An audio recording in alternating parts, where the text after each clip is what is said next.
Let's go back to the wonderful year that is 2022, and at San Diego Comic Con that year, Kevin Feige goes up on stage and announces a new movie called Thunderbolts. Later that year at D23 we get our first look at the team, and frankly, I couldn't care less about this lineup. They took all of my least favourite characters from the MCU movies and threw them in, except for the Red Guardian. I like the Red Guardian.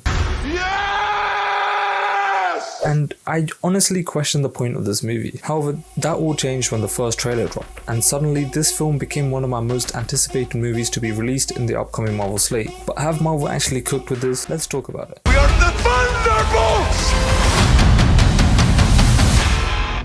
Can't call ourselves that. Thunderbolts. It's a cool name.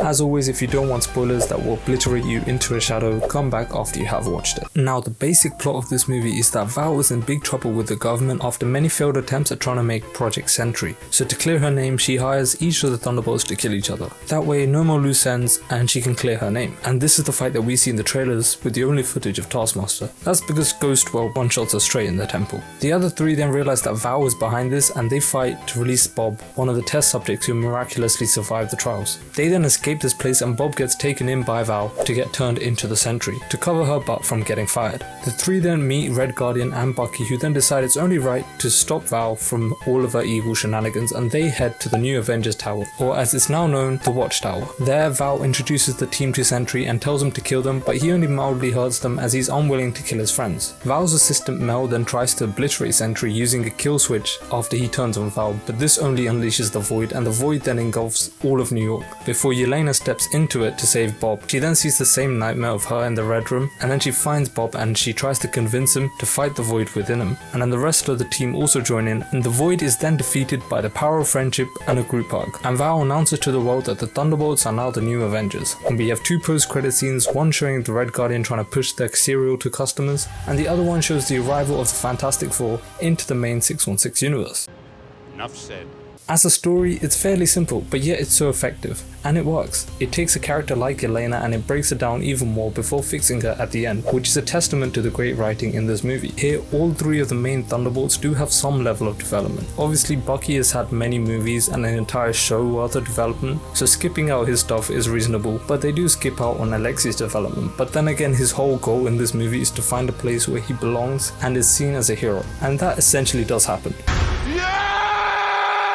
Speaking of character development, it's only fair to bring up Taskmaster, who was done so dirty. After what was a disappointing adaptation of her in Black Widow, they then kill her off within 2 minutes in this one. Like, at least we could have got a moment where Yelena and Taskmaster actually have an emotional heart-to-heart, and then if they were gonna kill Taskmaster anyway, Sentry should have been the one to do it. But instead they have a conversation for about a split second, and then 40 minutes later, a quick mention, which could have been handled much better. But it is understandable, and everyone knew that this would happen going into the movie, especially after the Avengers Doomsday announcement. Speaking of which, those chairs kind of ruined the stakes in this movie, because we knew that they will all live besides Taskmaster, and they're ready to fight Doom along with Sentry. They did this with Black Widow as well. Since Natasha dies in Endgame, we know she lives through Black Widow, so there is no real threat. As a result, this meant that going into this movie it was very obvious that they would win, but how they win is where the story lies, and that was actually kind of wholesome. I know people usually meme the classic movie trope, We're better than this! but in this case it actually works, because throughout the entire film, even from the beginning, we hear Yelena wants to fill this void within her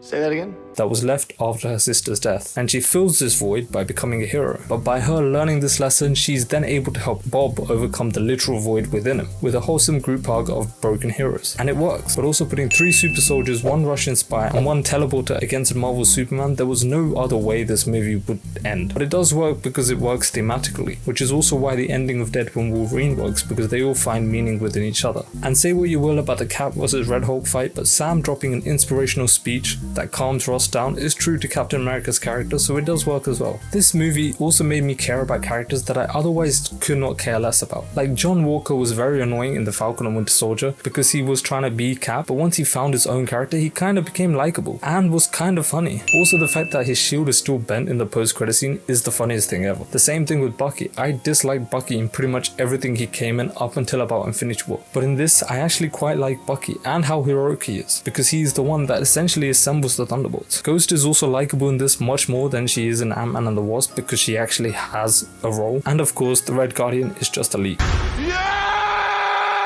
Sentry is also amazing in this because Lewis Pullman does such an amazing performance, showing the innocent Bob, but also shows the burning desire to actually mean something to people within Bob, and then the dark and evil Void also being so menacing. It's definitely up there as one of the best villain performances in the MCU. This film is also naturally funny, unlike a certain other movie.